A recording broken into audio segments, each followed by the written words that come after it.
நீங்க என்ன சொல்ல வந்திருக்கீங்கன்னா, நான் ஒரு கொள்ளைக்காரன் உங்கள் பேங்கில் கொள்ளையடிக்க வந்திருக்கிறேன். இதை படித்துவிட்டு எந்தவித ரியாக்ஷனும் இல்லாமல் நான் கேட்கும் ரூபாய் 3,00,000 பண்டல் கட்டி தரவும். இல்லை என்றால் துப்பாக்கியால் சுட்டு கொன்று விடுவேன். அதுதானே? தெரியுதுல்ல. அப்புறம் என்ன பக்கத்தில் டிஸ்கஷன்?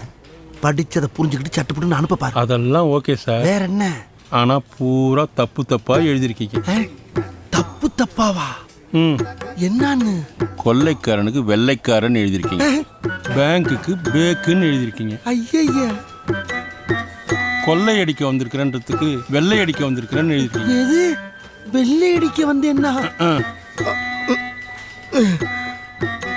ரியாக்ஷன்ற வார்த்தைக்கு